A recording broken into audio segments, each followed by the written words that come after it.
तो पुनः स्वागत है स्टूडेंट आप सभी का इस नए वीडियो लेक्चर में, जिसको हमने पिछले वीडियो लेक्चर से अलग किया है क्योंकि वो बहुत ज़्यादा लेंथी हो गया था, लेकिन काफ़ी कुछ सिखाने वाला था। पूरा इन डेप्थ वहाँ पे हमने बात किया कि कैसे आपको लिखना है। 5 मार्क का क्वेश्चन है, कैसे हम लिखेंगे कि हमें जो होगा पूरे में पूरे मार्क्स या पूरे चीज़ें आराम से हम स्पष्ट करा पाएंगे आगे वाले को। तो चलिए यहाँ पे हम देखने वाले एग्जाम्पल नंबर 2, एग्जाम्पल नंबर 3 को बहुत ही जल्दी से, क्योंकि पूरा हमने अपना ध्यान एग्जाम्पल नंबर 1 पे लगा चुका है, अपना समय लगा चुका है, तो यहाँ बनाने में देरी नहीं होगी। सारे टर्म्स हमें पता है। तो क्वेश्चन मैं रीड करता हूँ हमेशा की भांति। क्वेश्चन का जो क्वेश्चन पे दिया गया समय है वो हमेशा हमें 50% सोल्यूशन की ओर ले जाता है। तो मकान किराया भत्ता को छोड़कर एक व्यक्ति का जो वार्षिक आय है 4,80,000 रुपये है।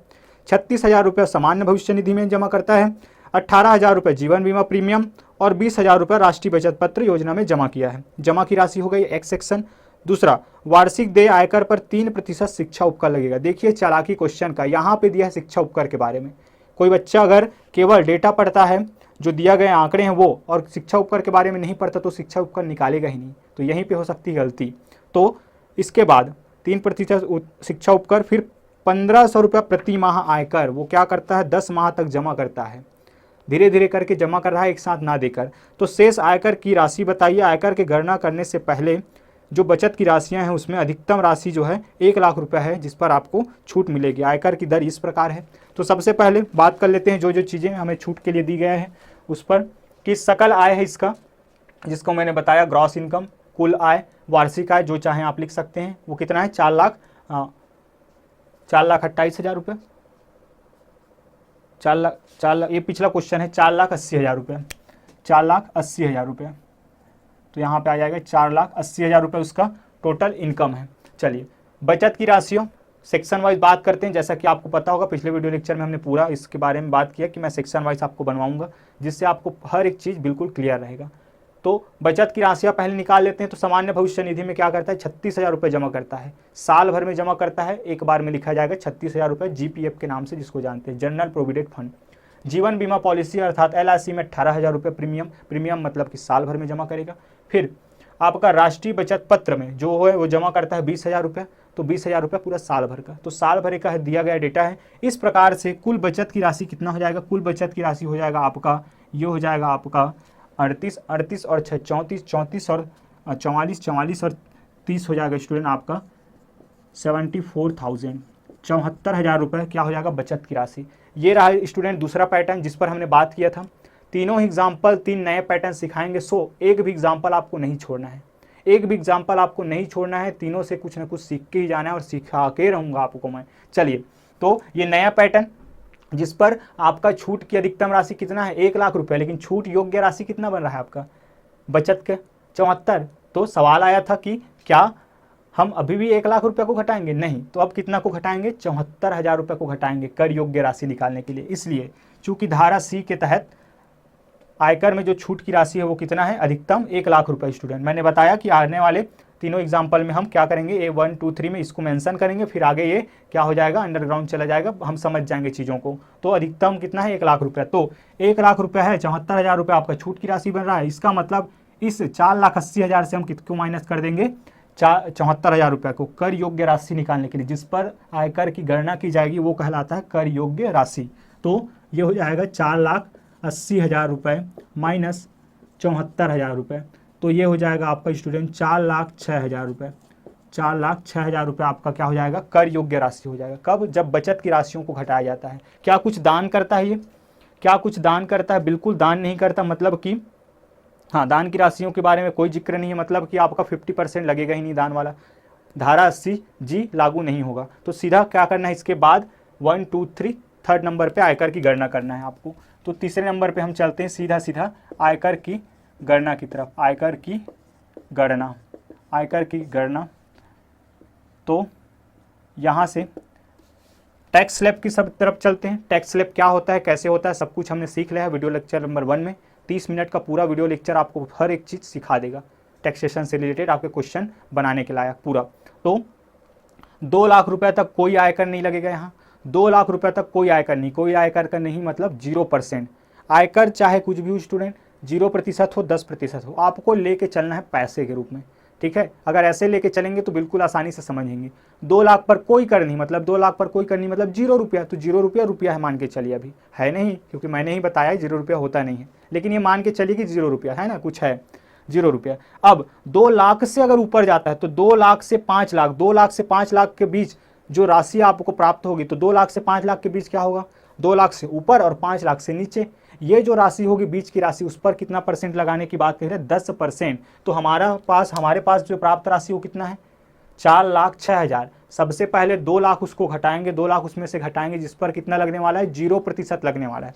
फिर बचे हुए राशि पर कितना लगेगा, बचा हुआ राशि किस सेक्शन में चला जाएगा, नेक्स्ट सेक्शन में चला जाएगा, जिसमें कहा जाता है 2 लाख से ऊपर और 5 लाख से नीचे, मतलब उस दोनों के बीच की राशि। तो हमारा 4,06,000 जो राशि है वो किसके बीच में आएगा, इसके बीच में आएगा। तो सबसे पहले देख लेते हैं कि चूंकि 2 लाख तक, 2 लाख रुपए तक कोई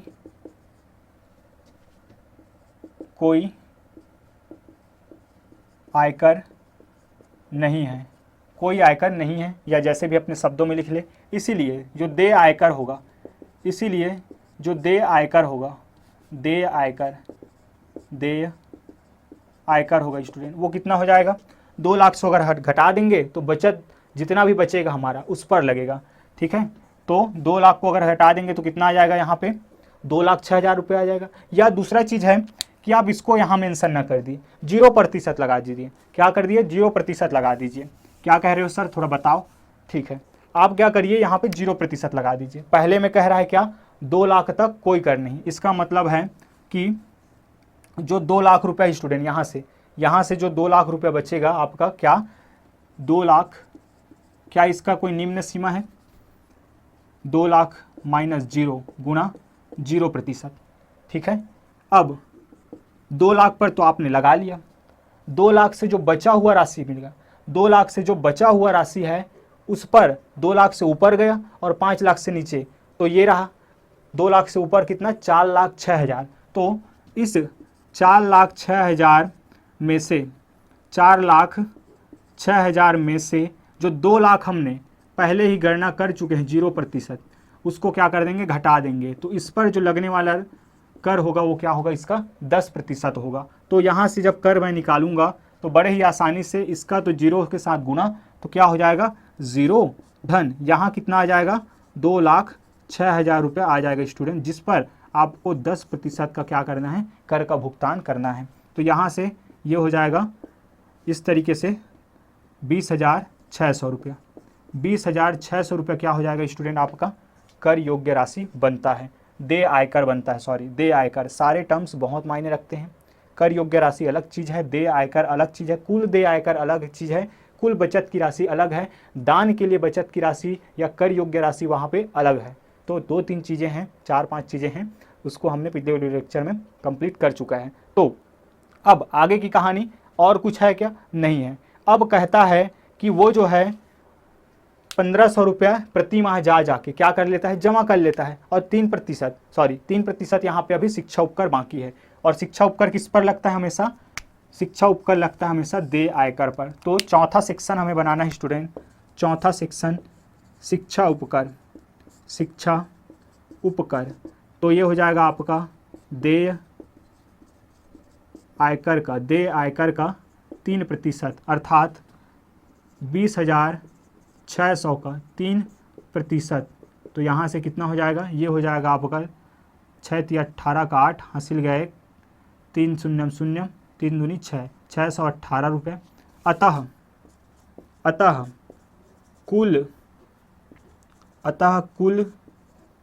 देय आयकर की राशि जो वो देने वाला है उसका राशि कितना हो जाएगा, यहाँ से ये हो जाएगा स्टूडेंट आपका 8, 1 और 0 1, 6 और 6 12 का 2, हासिल गया 1, 21,218 रुपये, 21,218 रुपये इसका कुल देय आयकर हो गया। अब वो क्या कर रहा है, हर महीने ले जाता है 10 माह तक 1500 रुपये जमा करता है, मतलब कुछ तो जमा कर चुका है। कितना जमा कर चुका है, तो 10 माह में जमा राशि, चूँकि 10 माह में जमा आयकर कितना 1500 गुणित कितना हो जाएगा स्टूडेंट आपका 10, 1500 गुणित 10 हो जाएगा।